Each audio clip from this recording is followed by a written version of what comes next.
Thank you, Carmen Bowen. I'm Don Moss, Dean of the College of Integrative Medicine and Health Sciences at Saybrook University.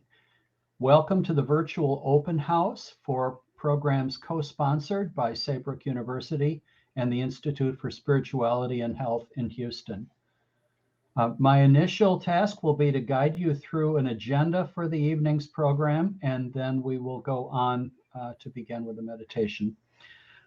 Our programs are founded on mind, body, and spirit, and therefore the first activity will be a mindful moment of meditation guided by Dr. Selene Vega. Then Carmen Bowen, Vice President for University Advancement, will play a brief video about Saybrook University. Then Dr. John Graham, Director of the Institute for Spirituality and Health, and I will together provide a brief overview of the partnership between Saybrook and the Institute since 2017. Then Dr. Selene Vega will provide an overview of the degree programs available to students who wish to attend student residential conferences in Houston rather than our usual California sites. Then we will have a keynote presentation on integrative healthcare by Dr. Luann Fortune. Then Dr. Shannon Sims, who earned both her master's and PhDs at Saybrook University and is now a faculty member at Saybrook, will provide a spotlight on the student experience and the alumni experience. Then we will have questions and answers facilitated by Selene Vega, and finally some breakout rooms. Now I'm going to call on Dr. Selene Vega to provide us with a moment of meditation.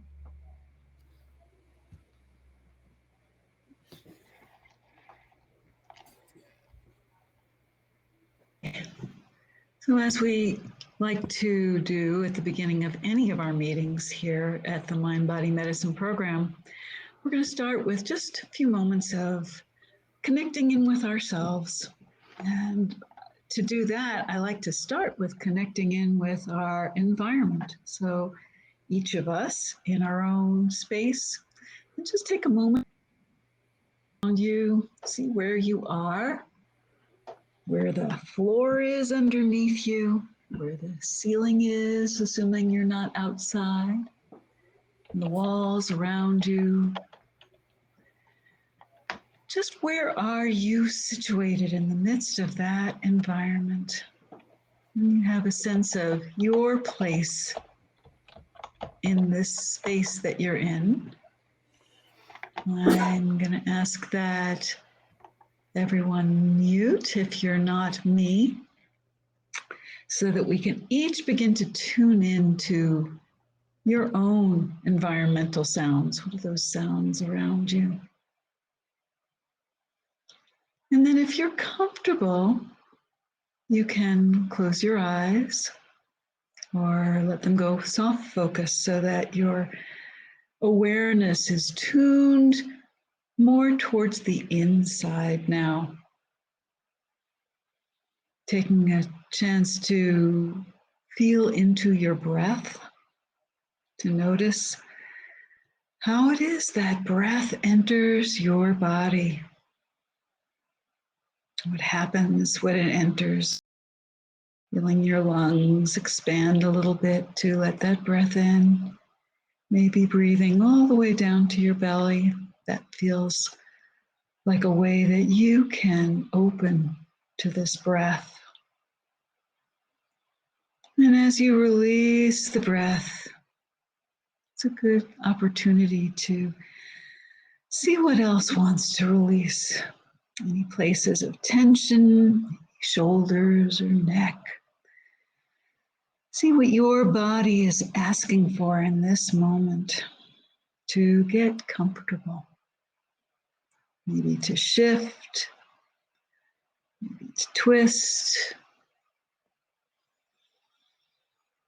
And still the breath that your body breathes for you. And we have this time to bring awareness to that breath that is always happening, even when we're not aware of it. Here we can be aware, we can shift the breath to help us relax, to bring us more into our present moment,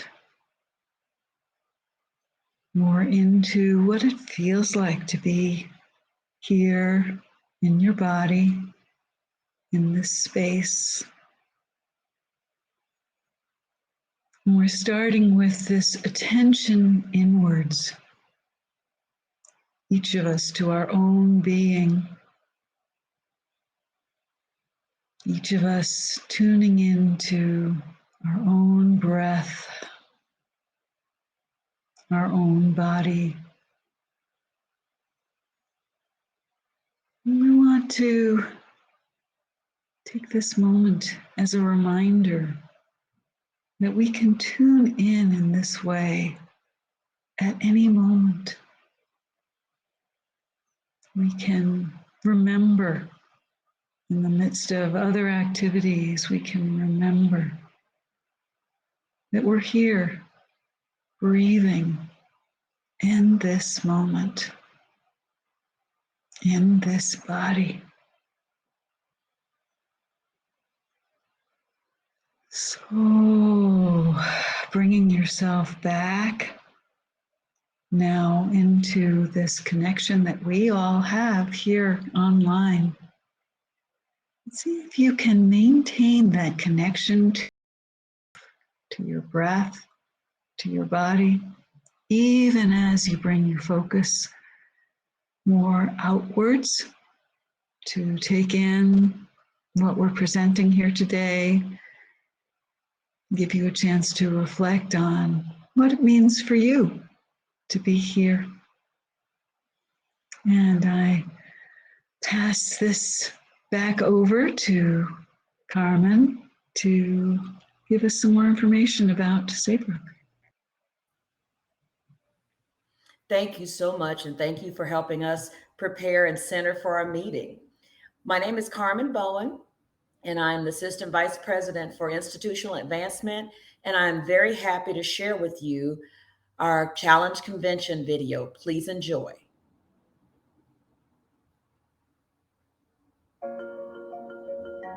In order to grow an election. Thank you for that video, Carmen. And now I'm going to invite John Graham to join me. Thank you, John. We're going to take a few minutes and talk about both of our institutions and then about our partnership, which began with Dialogue in 2017. I'll begin talking briefly about Saybrook University and then turn over to John to learn about the Institute for Spirituality and Health. Saybrook University is approximately 52 years old now, and began as an institution primarily for education in humanistic psychology. From the beginning, Saybrook was a place that emphasized the whole person of our students and the whole person of the human beings that we studied about and learned to assist. In 2009, we extended the original vision of Saybrook to the College of Integrative Medicine and Health Sciences, and core in that college is the Department of Mind-Body Medicine. This college and this department are dedicated to bringing the mind-body-spirit understanding of the person into healthcare as well as mental health care, and into, in some respects, mindful leadership programs as well for individuals who want to become leaders, but in a reflective, mindful way. Then in 2017, one of our students, who you'll actually hear from later, then student, now salaried faculty at Saybrook, Dr. Shannon Sims, did a practicum experience at the Institute for Spirituality and Health, and her work, her exemplary work, leading mind-body skills groups for medical students, led John Graham to inquire about this Saybrook University place. And we began speaking, John and I, and that led to a formal agreement in 2018 and to the present program. John, why don't you say, introduce the Institute, and then I'll talk about our collaboration. Thank you, Don. The Institute is 66 years old, so we're a little bit older than Saybrook. In 1955, some members of the Houston community got tired of going to the hospitals without any spiritual dimension, even if their child perhaps had leukemia or they were having brain surgery. So they've created our institute, and initially we trained some of the first chaplains in the entire United States in order to provide services within a hospital setting. And after that, maybe 10 years later, all of the hospitals around the country train their own chaplains, at least the larger hospitals do. We've expanded over the years. We have a psychotherapy and faith conference every year. We also have a connection with a conference I just went to, the Conference on Medicine and Religion. We have nursing conferences, and we work with the palliative care department of MD Anderson Cancer Center. We have so much going on and so exciting when we connected with Saybrook, because what Saybrook has done is provide, if you will, the academic foundation for all of the work that we do. And it gives credibility to our work. And I have been totally delighted to be a part of the university as far as a student. I'm just about completing my academic studies and will begin my dissertation. So I'm very excited about that I can get my PhD added to my list of credentials. Don, if it's right, I'd love for Stuart Nelson to come on. He's our executive vice president, has a lot of, I just want people to meet him. He's a wonderful man that's been with us for 10 years and is now our executive vice president. Stuart, could you come on board for a moment and say maybe something else that I haven't shared? Sure, John, and I'm scheduled to speak a little later in the program, so I'll defer to that time and see everyone after the remaining speakers. Okay, super. Okay, well, let me say the introduction that I wanted to give, and Shannon really touched my heart. She did wonderful work, and so I got so curious. I said, I have to find out what Saybrook's about, and I went and first lecture with Selene Vega, who led us a moment ago, captured my heart and my belief, and I've been there for 4 years now, so very exciting. Don, I give it back to you. Thank you, John. I will say a little bit about the collaboration, and then you'll hear much more detail from Dr. Selene Vega. John and I agreed that we would actually use the facilities of the Institute in Houston in order to provide residential conferences for students in the master's and PhD degrees in mind-body medicine to take any courses that required face-to-face contact. We taught courses such as imagery and health, movement for health, and a variety of other courses in that lovely setting at the Institute. This made the master's, PhD, and even the mind-body medicine certificate programs more accessible for students, because if they lived in Texas, or now even if they live in the Eastern United States, they could travel to Houston for their conferences instead of traveling to California. However, with the pandemic, we've suspended face-to-face contact for 2 years now, and we will not be doing residential conferences for the mind-body medicine degrees anywhere, not in Houston, not in California, until fall of 2023. But we look forward to being at the Institute again.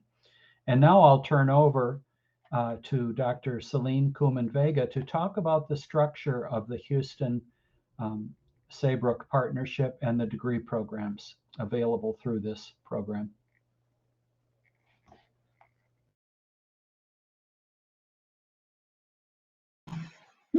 There we go.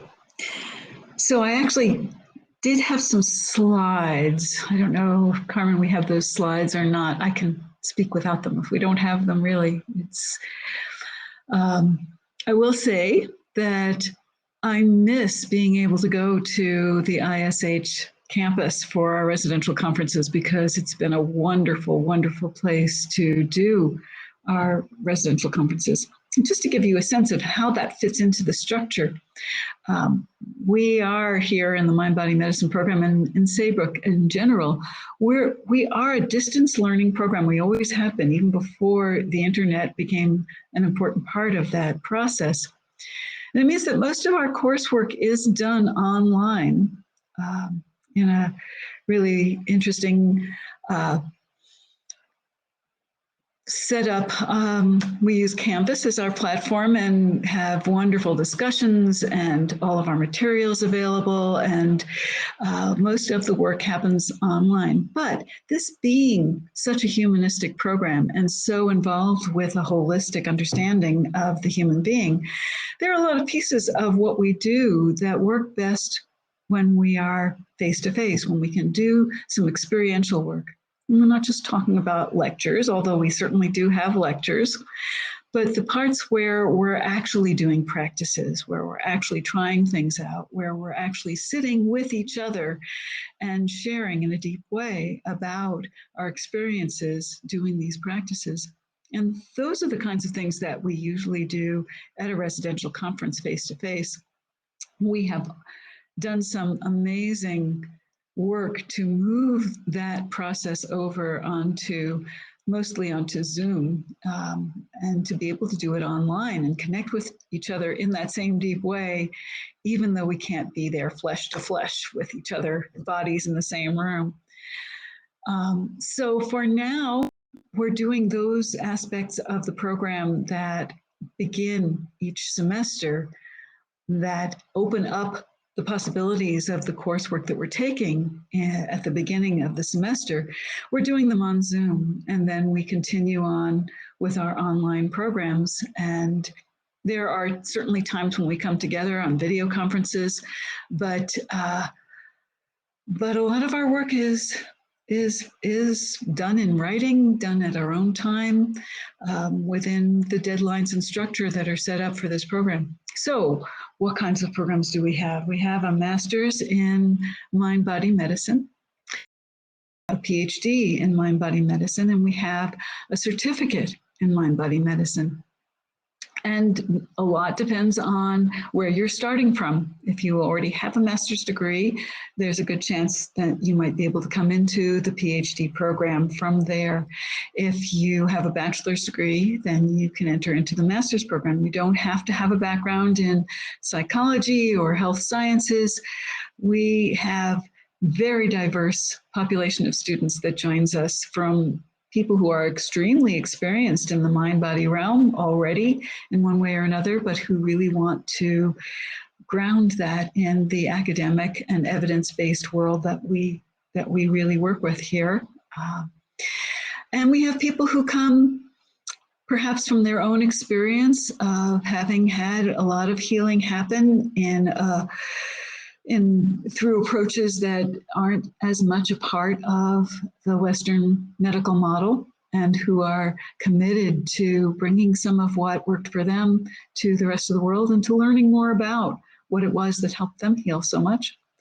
Or just people who are feeling themselves called to this field.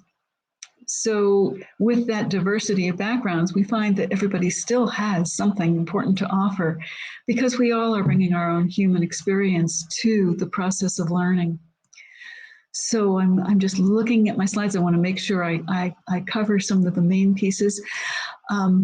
What we have when we are doing our residential conferences in Houston, we have some of our basic classes there that allow someone to go through a master's or even a PhD program just with those conferences as their residential conference part of their program.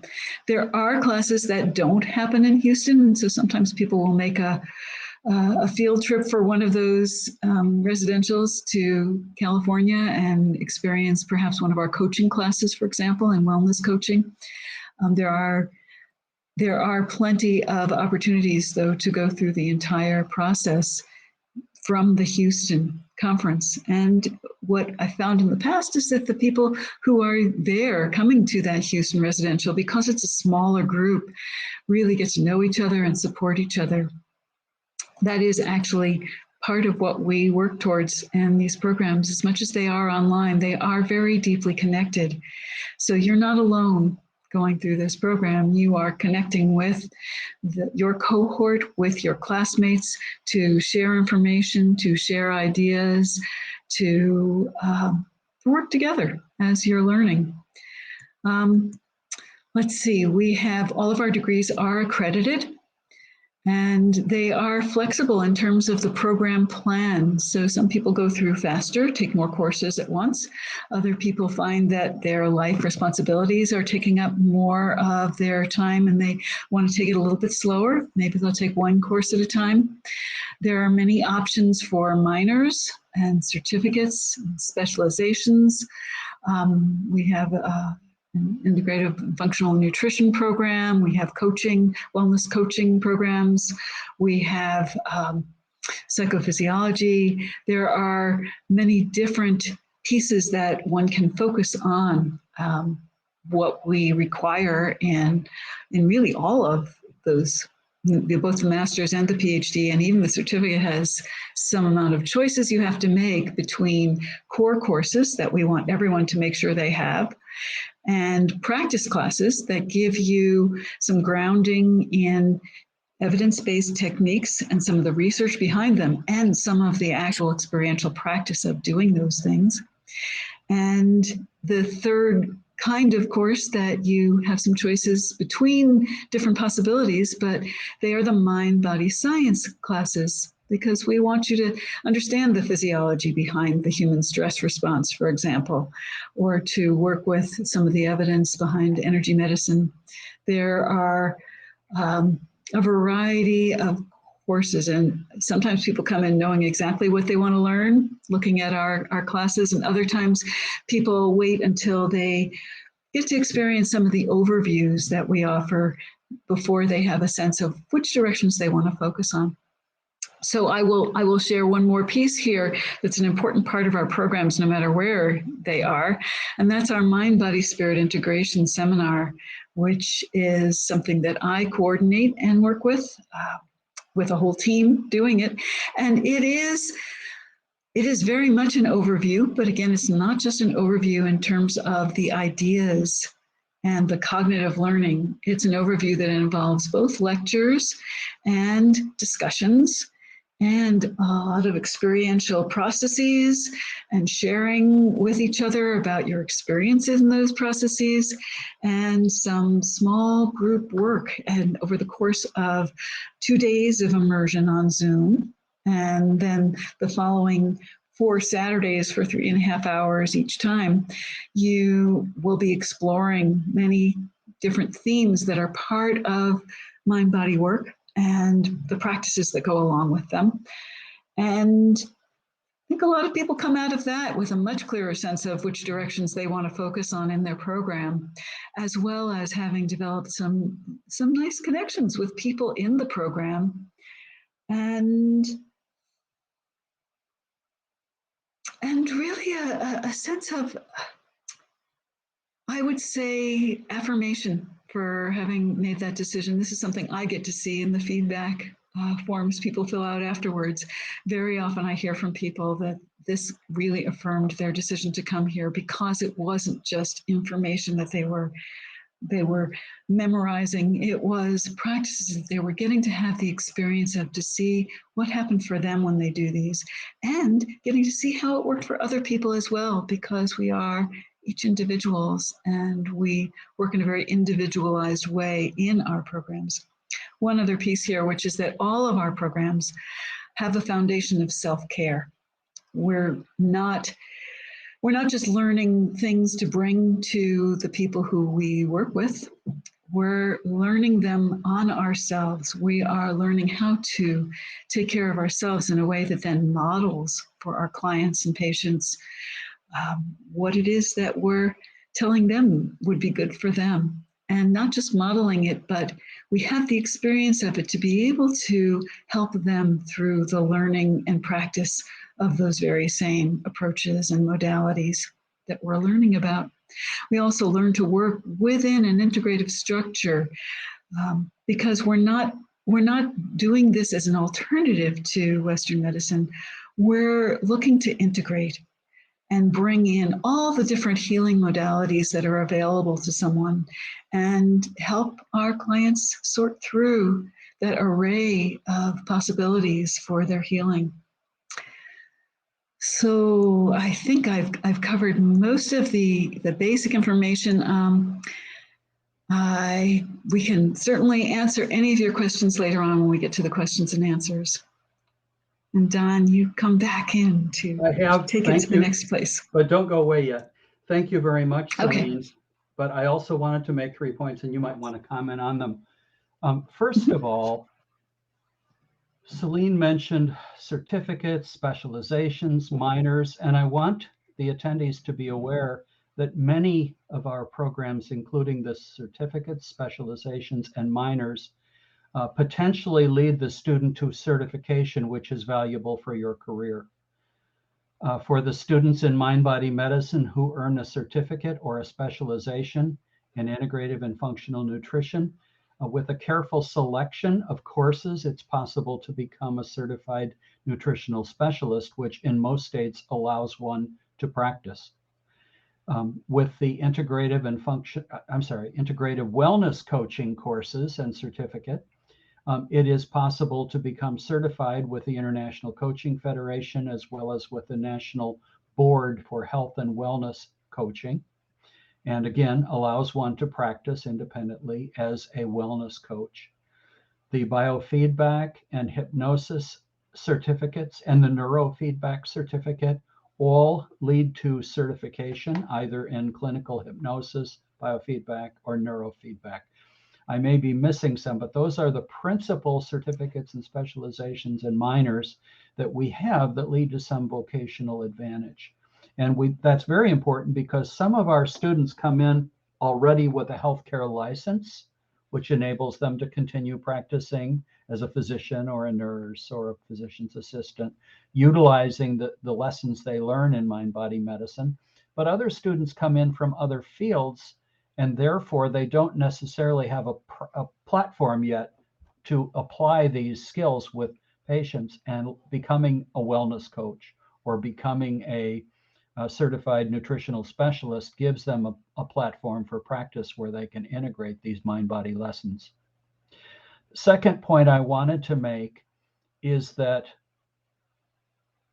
we recently changed the Houston program. It used to be that a person had to live in the area of Houston or Texas at least, or a neighboring state, to be part of this Houston program.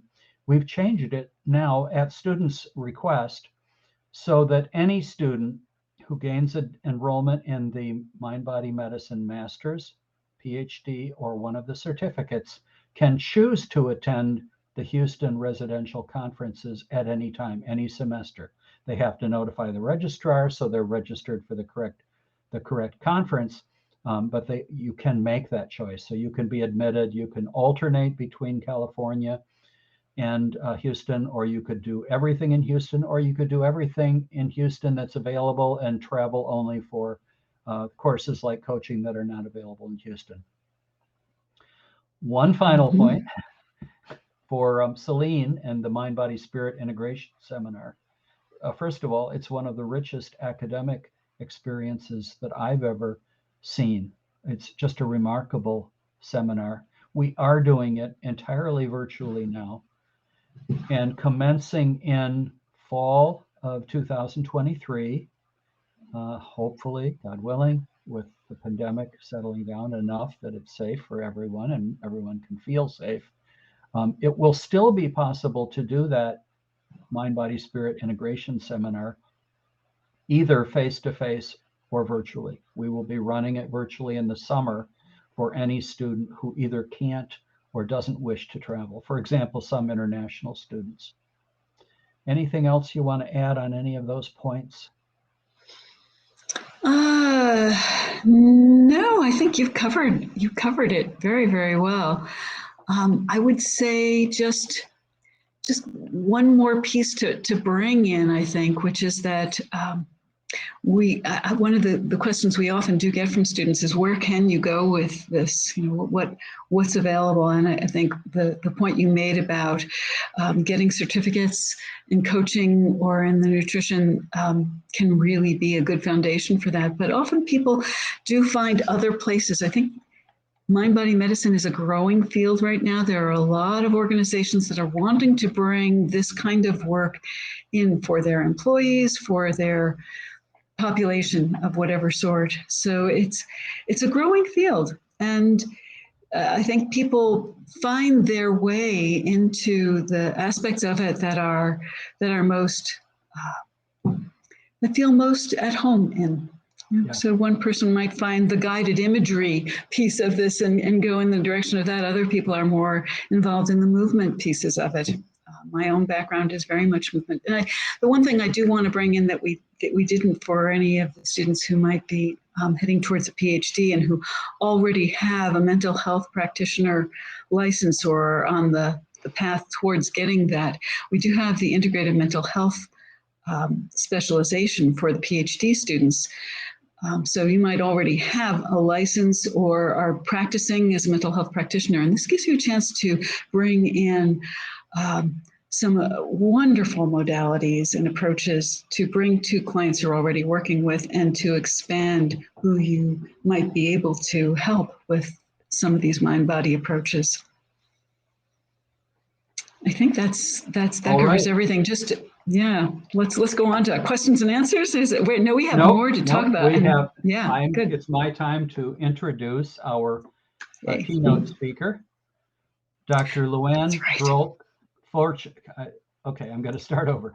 Dr. Luann Fortune, Ph.D., is faculty and coordinator of the Mind-Body Medicine Ph.D. specialization in mindful leadership in healthcare. She has a bachelor's in interdisciplinary social science and master's and PhD degrees in human development from Fielding University.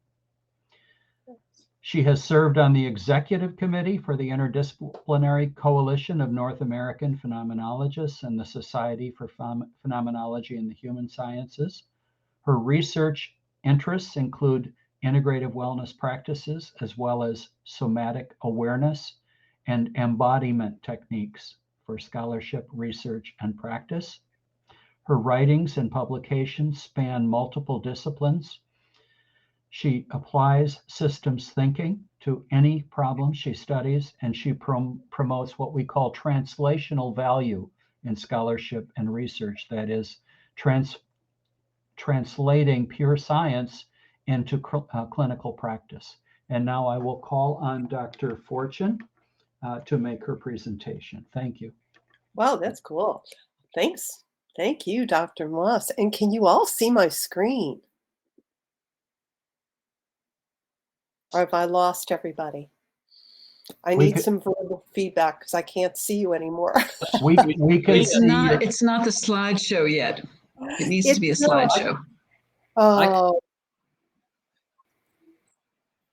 I think, Carmen, you might have to show my slides because they're up on my screen right now. But if nobody else is seeing them, then you don't have the benefit of all my colors. So I will stop sharing. I'm seeing I'm great on the signal. Okay. We are seeing them. We're seeing them as with all the slides down the side, as well as the one that's on. So it's not showing as a slideshow yet. It needs to be clicked on the from beginning piece. Okay, well, let me try once again. Thank you all for your patience. So let me try this way. You know what I think I'll do? I'll try to share it a different way. And let's see if this works. This time, what I'm going to do is I am going to, is that there working? you go. Does it work? No, wait a minute. Can you swap the presenter and the display view? No, I don't have that ability here. Okay, well, we can still see it. Mm-hmm. One more thing. I tried to do it one particular way. I'm going to try to do it a different way. Thank you all. No, again. Luann, you were fine. Luann, this is Carmen. You were fine. I was trying to show at the same time. So do it the way you were doing it. And that's what it was. Oh, okay. So you were fine. Go ahead. All right. Here, let me try it this way. Allow? How's that?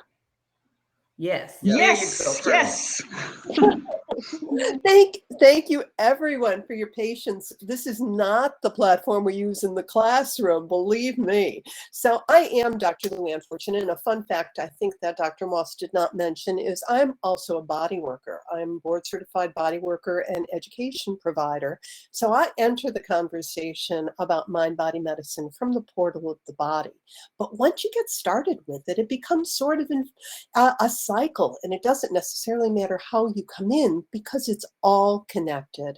So what I want to do in the next 10 minutes is introduce you to some of the richness of the thinking that we do in our classes, in our curriculum, throughout our programs, and in the conversations that we are having.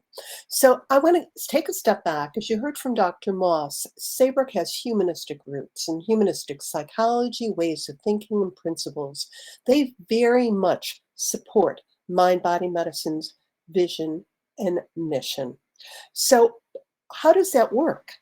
What humanistic principles call us to recognize is that individuals are capable of continuing to grow and to develop. As Dr. Moss said, I have a PhD in human development, and I'm a believer in the words of Carl Rogers that we can always become better versions of ourselves. And that's what our curriculum is based on. That's what our learning and teaching is based on. So our vision prioritizes approaches and techniques that allow individuals as well as communities and collective bodies to become better versions of themselves. By turning to integrative medicine, which includes mind-body medicine, that is one of the umbrellas that we use, the overarching viewpoints and lenses that we can look at for not only medicine, but healthcare and wellness across the individual's lifespan, as well as in communities. So, as you heard from Dr. Vega, our mind-body medicine curriculum is embedded in evidence. We work from the latest research, and in that research, we assess what the foundational principles are, what the strength of that evidence is. In addition, we look, how can this translate into practice? How can this indeed make medicine, healthcare, and potentially the world a better place for individuals as well as for communities? And we use an experiential pedagogy that blends whole person learning, because at the heart of this is the idea that the mind and the body and the spirit are all interconnected. This lends itself very well to interdisciplinary study, and this is where it comes into play in healthcare. So some of the research indicates what might be surprising to many, that 80 to 90% of health outcomes are determined by non-clinical care. Now, this piques my interest as an interdisciplinarian, because where do the other portions come from? Well, a big part of that has to do with what we call the social determinants of health: one's education, job status, family, income, community safety, and all of those components are considered in different parts of the Saybrook curriculum. The physical environment is also important, but also huge importance is the health behaviors that contribute to one's health and wellness. And we can look to things like diet and exercise. As Dr. Moss mentioned, we have a program in integrated functional nutrition. We also look at how one's thoughts contribute to one's health and wellness, which is one of the key ideas behind mind-body medicine. And mind-body medicine is one component in integrative health and wellness. So what is integrative medicine anyway? Well, we use official definitions, formal definitions, because we are an evidence-based program, and I'm drawing here from what the National Institute of Health says integrative medicine is. It is the idea that traditional healing and complementary practices can be integrated into conventional medicine. as supplements and in partnership. It also focuses the idea of illness and pathology toward the idea of prevention and full wellness in mind, body, and spirit, and prioritizes wellness above treatment of any individual condition because everything is all combined. So in integrative medicine, practitioners and systems treat the whole person and not just the disease. How do we structure our curriculum? Well, we have components of evidence-based, complementary, and alternative medicine. We have components of integrative healthcare, and you've heard us mention some of those. I'm providing an overarching perspective, and this is based on, again, information from NIH that says there are categories of integrative treatments. They come from plant-based medicine. In that lovely green portion of the diagram in the upper right-hand corner considers plant-based medicines, vitamins, minerals, probiotics, and so forth, the sorts of things you might study in integrative functional nutrition class. In the lower corner, there are healing systems such as homeopathy, naturopathic medicine, Ayurvedic, traditional Chinese medicine. We touch on some of those in our courses on complementary and integrative medicine. And then that huge big blue area are all different components that comprise mind-body medicine, whether they be of the movement varieties such as Tai Chi or yoga, whether they be of the traditional variety such as acupuncture, or perhaps coming out of applied psychophysiology where we have things like neuro and biofeedback, or hypnosis. There's guided imagery, meditation. All of these are potential treatments, but where is the evidence? That is what our program looks at. What is the strength of the evidence, and how can these divergent and individual components be strung together, put together in a way to create a whole system? Integrative medicine is changing constantly. As we are speaking here tonight, there are new developments and new papers being published on it. Our curriculum looks at the very latest that is coming out. We revise some of our courses every time we teach them, so we stay on top of them. Not only that, but there is the translational, the part that is experiential. So, for example, if you are studying meditation, a component of the class is actually to be practicing meditation yourself and reflecting on your own experience. So, the purpose here in integrative medicine is to get healthier.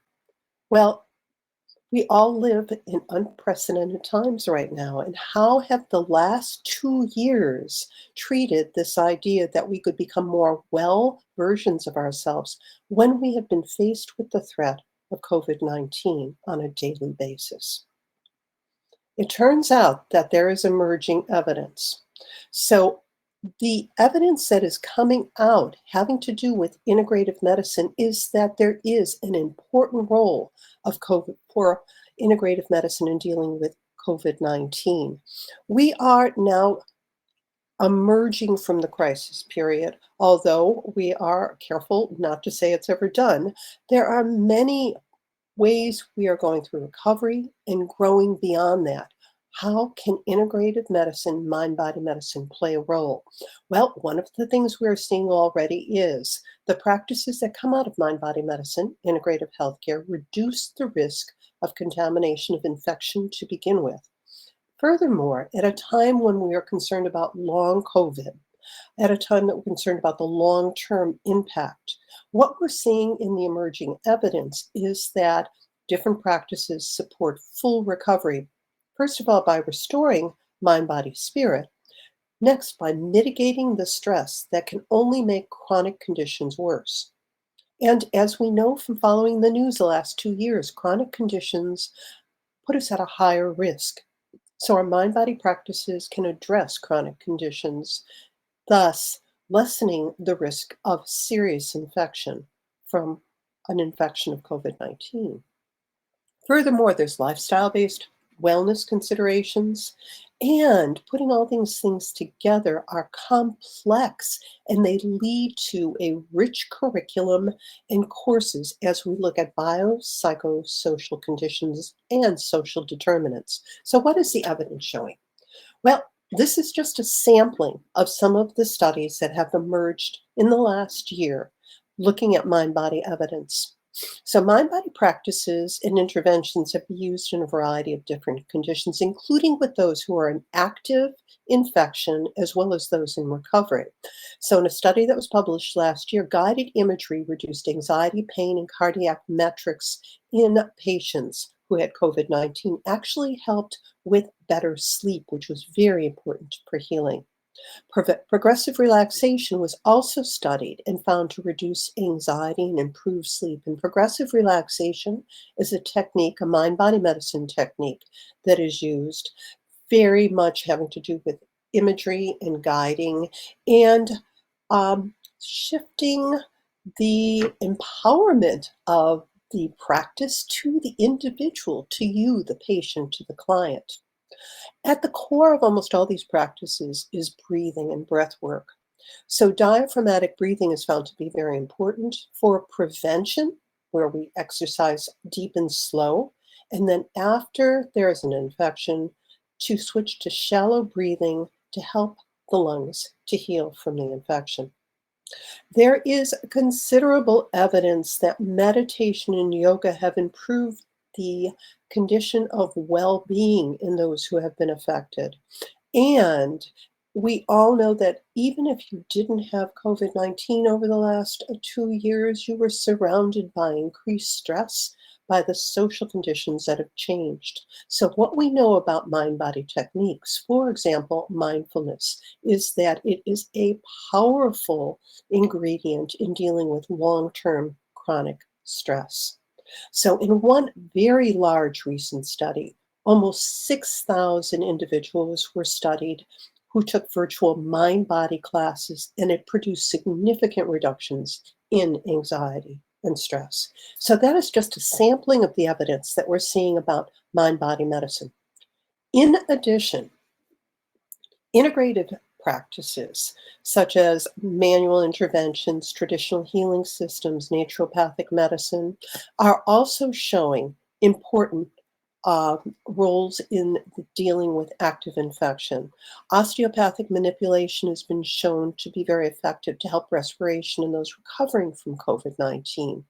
Massage was demonstrated to reduce anxiety and help with sleep as well as aches and pains in the recovery process. Traditional healing systems, Ayurvedic, traditional Chinese medicine, and acupuncture, which comes out of traditional Chinese medicine, have all been very helpful in reducing inflammation and improving immunity in populations that have been infected as well as those who are at risk. There are a variety and a long list of antiviral and anti-inflammatory agents that come out of naturopathic medicine, and I have just listed a few of these here for preventative and reducing symptoms. As we continue to deal with the long-term effects of the COVID-19 virus, there are more and more papers and evidence and trials that are coming out based on the impact and the effect of integrative practices. Mind-body practices evidence has been building for some time. So if I can digress for just a moment and talk about how that works for our health, we have found that in mind-body practices, they can strengthen our immunity, reduce our inflammatory response, reduce stress, anxiety, and fatigue, improve our coping strategies, and also our cognitive abilities through improved attention, awareness, and reflection. For longer-term care, mind-body practices have been linked with improved self-care over long periods of time, as well as social improvements such as increased value of others, increased open-mindedness, making mind-body medicine a component in peacemaking. And there actually is a study about that, and I have references if anyone is interested. And then improved visual spatial processing. I had to get that out in this day of living on Zoom. So in closing, I want to refer back to a quote that says, "Wellness seeks more than the absence of illness. It searches for new levels of excellence. And any disease-free, neutral point, wellness dedicates its efforts to our total well-being in body, mind, and spirit." And I do have references if anyone's interested. So thank you very much for allowing me to share some of my ideas. My contact information is lfortune@saybrook.edu, and I'll be around to answer questions as well. Thank you. Thank you, Dr. Fortune. And now I'm going to call on Dr. Shannon Sims, who earned her master's degree and her PhD at Saybrook University in the Department of Mind-Body Medicine, and can provide both the experiential perspective of a student and also the alumni perspective. Go ahead, Shannon. You are okay, good. Thank you so much, Dr. Moss, and thank you, Dr. Fortune, for that wonderful talk. And I'm so glad to be here with you all. So, as mentioned, I am a student, a former student of the program, and now a member of the faculty within the Department of Mind-Body Medicine. So I came into the program in 2014, first interested in the master's track. So really coming at it from the perspective of wanting to learn more about this field of mind-body medicine and how I may be able to inform the healthcare field and practice in this really wonderful way of managing health and wellness. So for me, it began with the master's track, and I also was really interested in, as Dr. Fortune was mentioning, the wellness coaching and the integrative wellness coaching that is a component here within the department as well.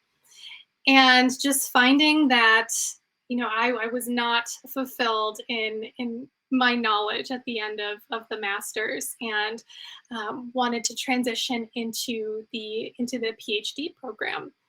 Which was really something that drew me to this program initially, is having that option available and finding that a number of students enjoy to follow in that path of navigating, you know, from the master's right into the PhD program and into a dissertation, which through my dissertation phase and in my studies within the PhD program, that I became acquainted with Dr. John Graham, Stuart Nelson, and all the wonderful folks over at the Institute for Spirituality and Health.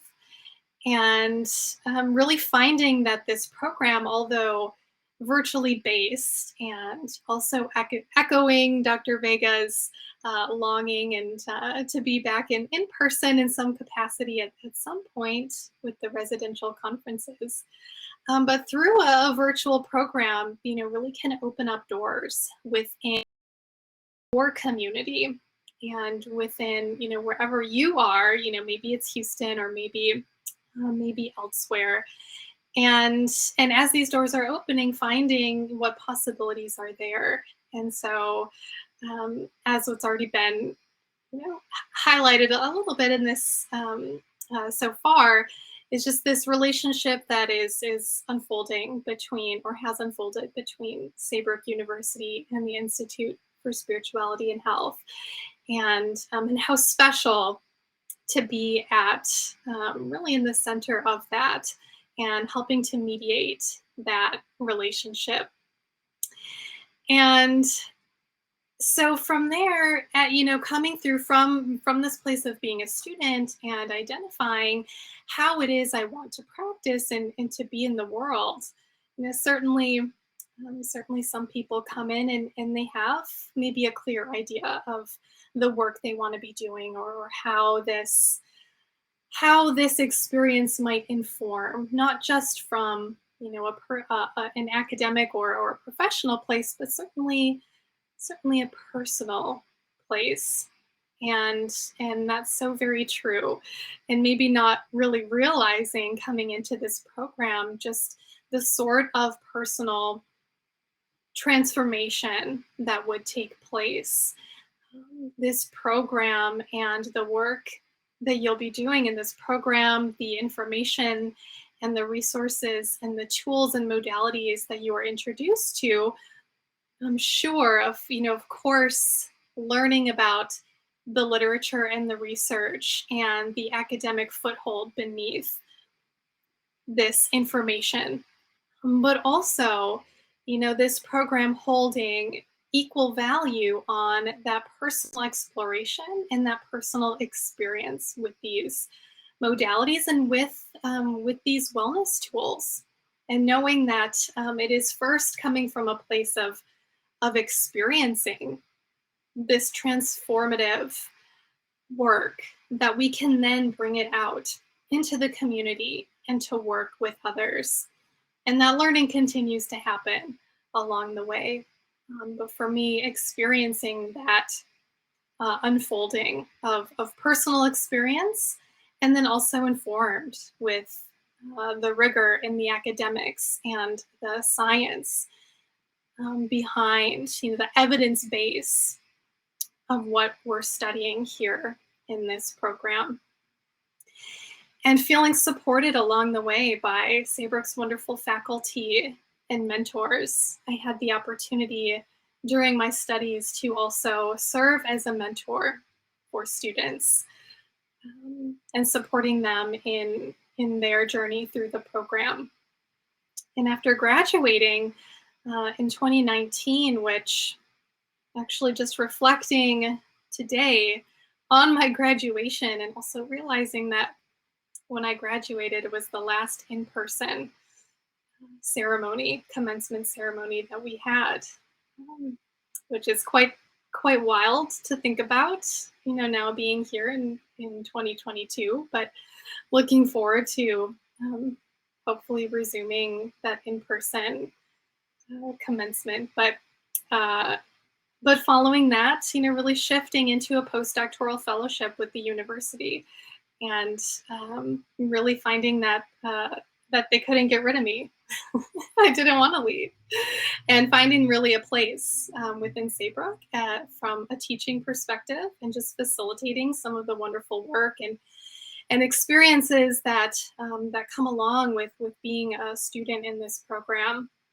And now to this day, continuing to teach a few courses within the program, and just speaking for a moment outside of my academic journey and my professional journey with Saybrook, growing also my in my role as an integrative wellness coach, and working with clients and patients in that way. And this has changed and evolved over the years, as everything does, right? But finding myself today really working within the space of long COVID, as Dr. Fortune was highlighting in her keynote presentation, which certainly comes from personal experience. Many of us practitioners are often in some way informed by personal experience, and finding a passion in our work, and feeling called to inform wellness from that personal place. So finding my way to working with people who are struggling through long COVID, and introducing them to integrative and mind-body practices that are supportive for their health and mind and body and spirit, and expanding beyond long COVID, but really working intimately with chronic illness, people living with complex chronic illnesses and autoimmune conditions. As someone who's deeply involved in a startup company who's working through this and really developing cutting edge virtual clinical care for people who have, and as many students and faculty and all of us here in the program are working to bring integrative medicine and mind-body medicine forward into the community.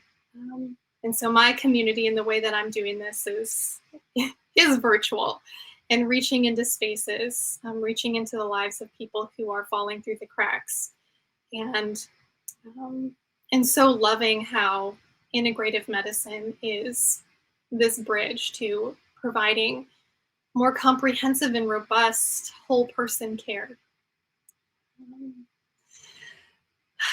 So what else is there to say? It's so wonderful being continuing to be a part of Saybrook, and also continuing to engage with students as they're going through this journey, and they're coming around to identifying what is meaningful for them within this space. And being, now as a faculty member within the department, being able to provide that support for students that I so loved and cherished while I was a student. So thank you so much, and I'm happy to answer more questions in another breakout session. Thank you very much, Shannon. And I also want to thank Dr. Luann Fortune, who provided the keynote address. And now there will be an opportunity for questions and answers. Dr. Selene Vega will be coming back up onto the screen to facilitate any questions. And I'm hoping that Lilith and Lacey will be able to unmute yourself. Carmen, please let us know if that's not possible. Don, don't we have Stuart talking about the student perspective? Oh, I'm sorry. I'm using the wrong. No, you're good. You're good. No, I'm using Don. the wrong agenda. I'm using my previous agenda. That's okay. Yes, we do have Stuart coming on right now.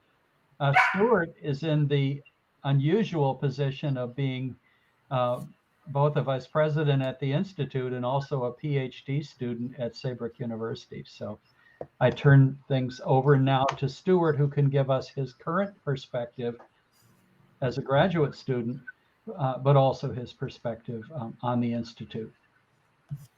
Well, thank you so much, Don, and thank you to everybody who's spoken this evening. I feel like there's been so much amazing content shared. I'll just try to mention a few things from my perspective in hopes that it helps round out the fullness of this agenda, and hopefully you'll find something of value. I wanted to kind of frame my remarks just in three things that I've been especially proud of as being a Saybrook student, as well as being impressed by, that I think demonstrate why it's just such an incredible institution, and why we at the Institute are so grateful to have the partnership we do.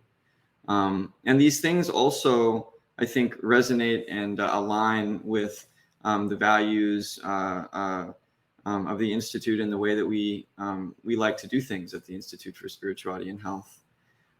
So I just wanted to start by talking about an alignment between my personal values and the institutional values that Saybrook has and touts and outwardly advocates for.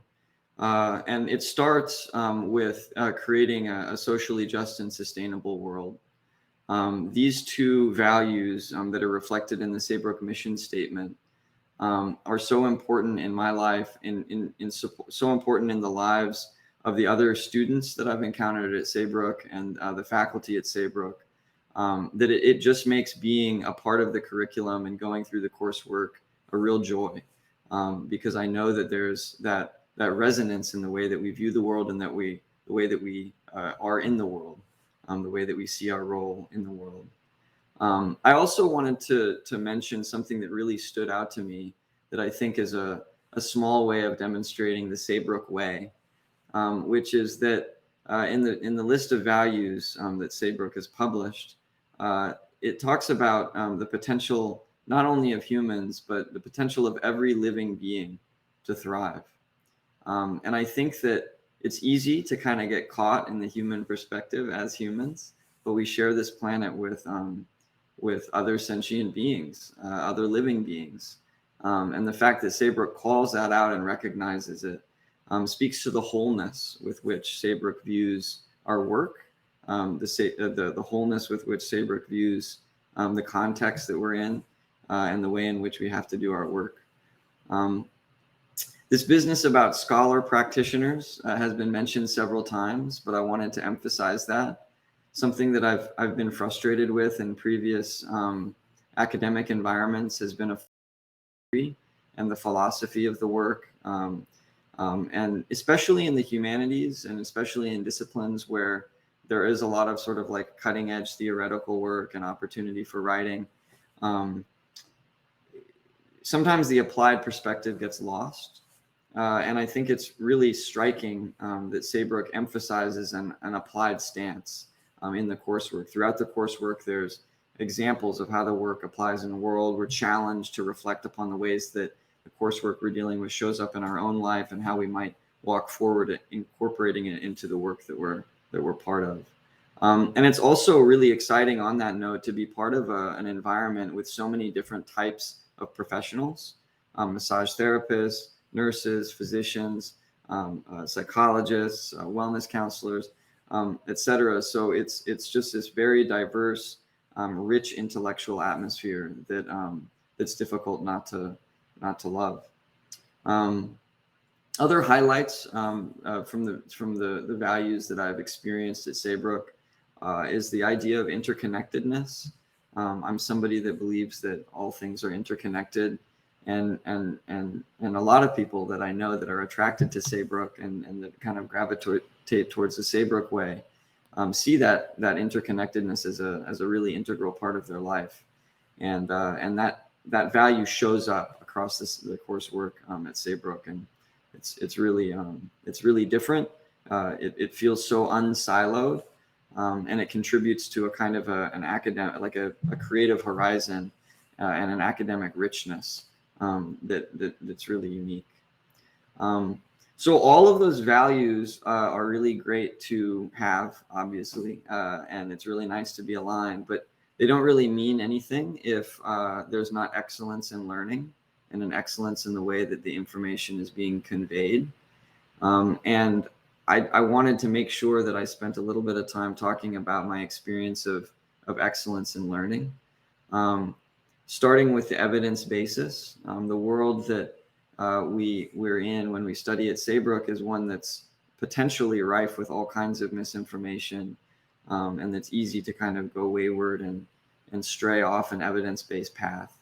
And the fact that Saybrook really emphasizes an evidence basis, I think, elevates the work and gives it a foundation of credibility that is really important if we're going to be incorporating these principles and practices and ways of thinking about healthcare into 21st century models of care and systems.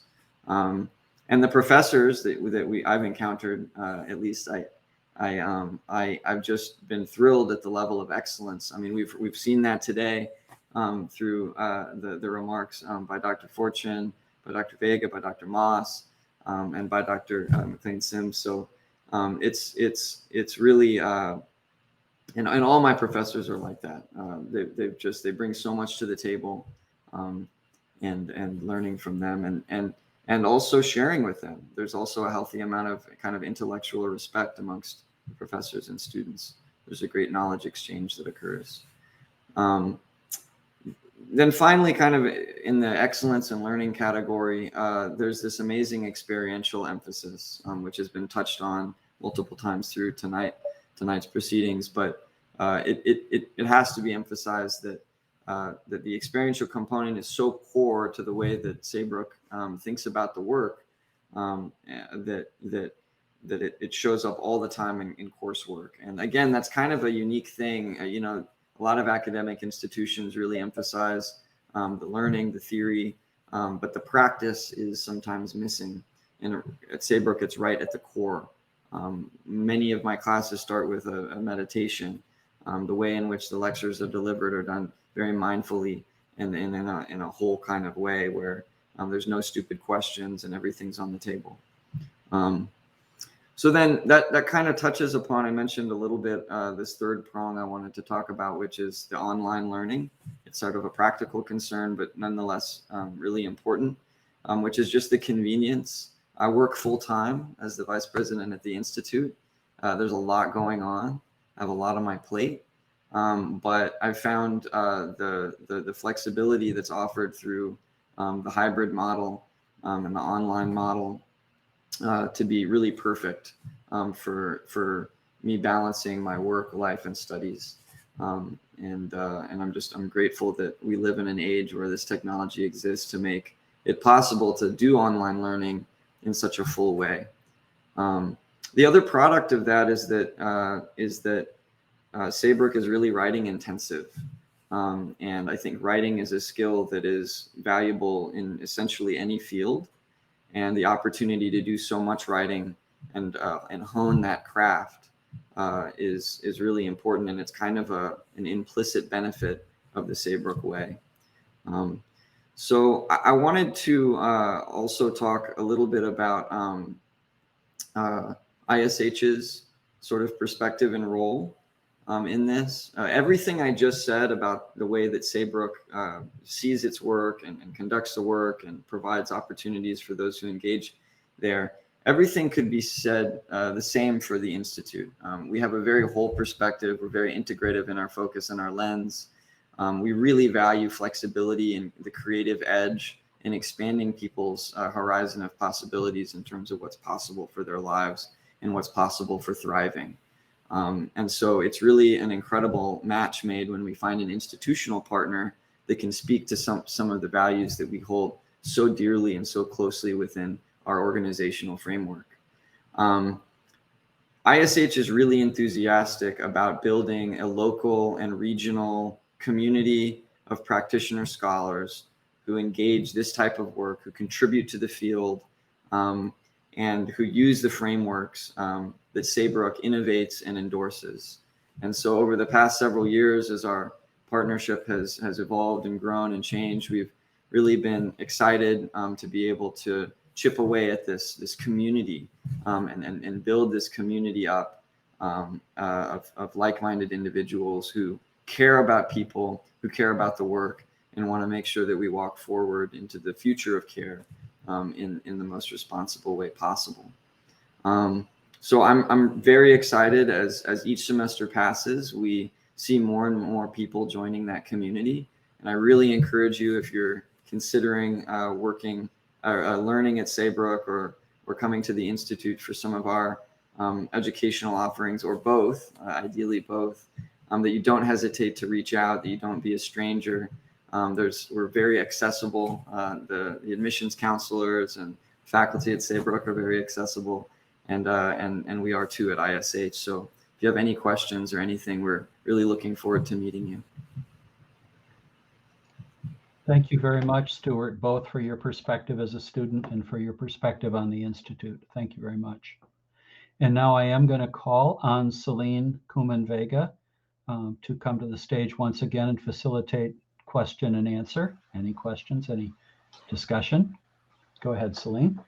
Hi, so I'm here and I have some answers, and there are many of us here all with our own arsenal of answers here for any questions that you might come up with, and I can help field them and send them to whoever might be the best to answer them. So yeah, questions?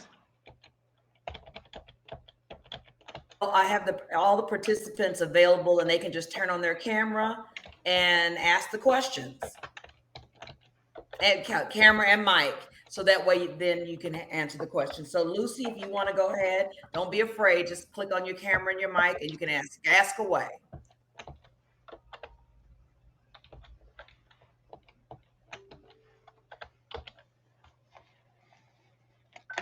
The other possibility is that you can put a question in chat, and we'll address it that way too. Either way, we welcome your questions.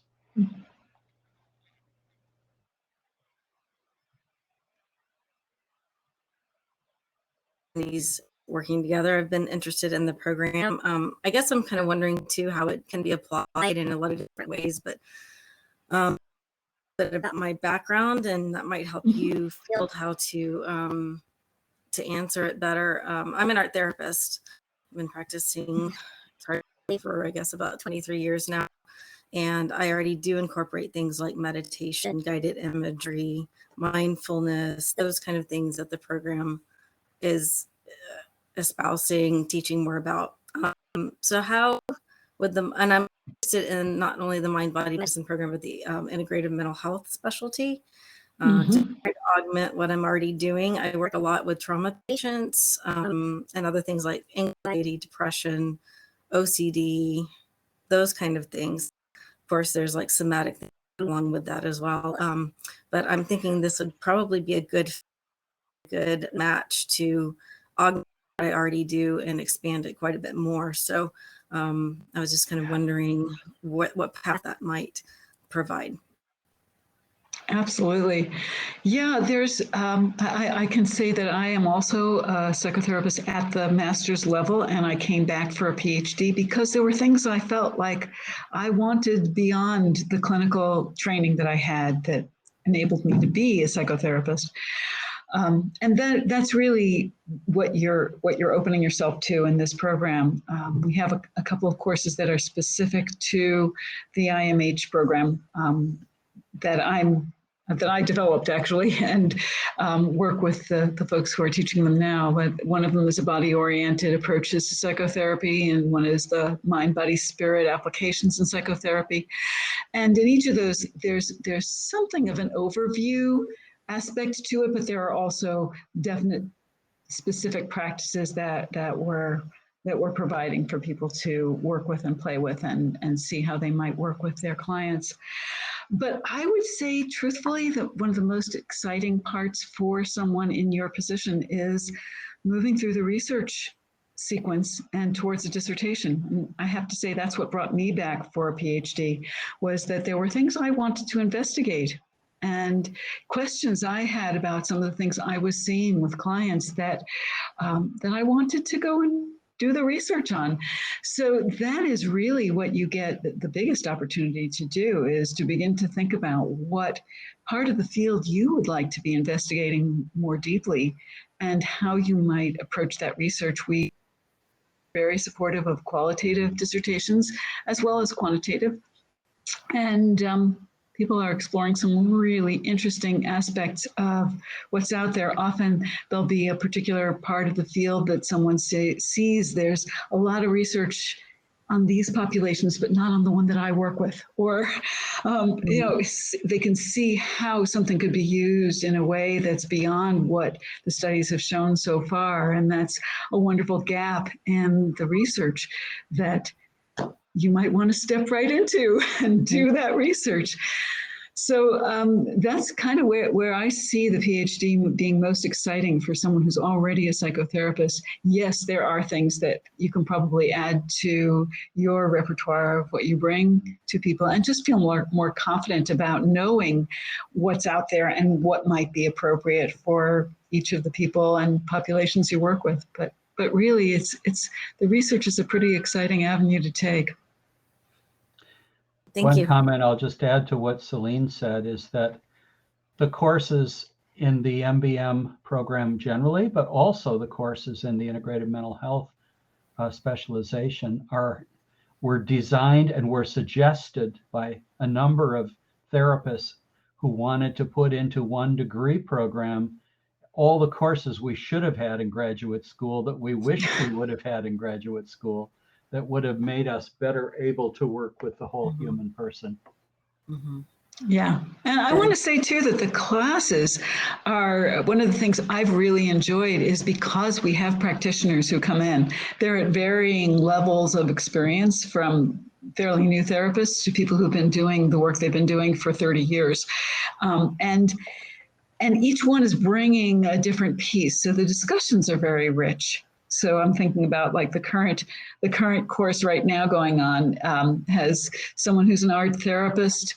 Someone who is a music therapist who actually moved towards doing more self-care groups and support for therapists who are experiencing burnout. And she's been was already developing that when she came into the program. This is really enhancing her ability to bring to those workshops and courses what she would like to. let's see who else. One who is a drama and theater therapist and brings a lot of that in. And it's just been so delightful to hear in the discussion forums how people are using these in these very, very different approaches and settings. So the students are definitely learning from each other as well. That's great to get a wide variety of viewpoints and experiences and pull it all together. Yeah. That's great. I'm glad there's other creative arts therapies that are part of the program. That's encouraging to hear. Yeah, no, definitely. Any other questions you got for us?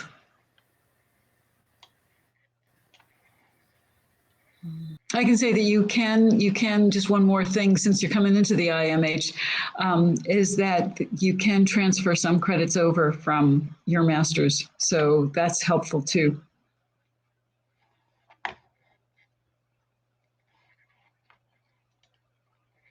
You guys, I think that is it. And I will stop recording now. And I believe we are done.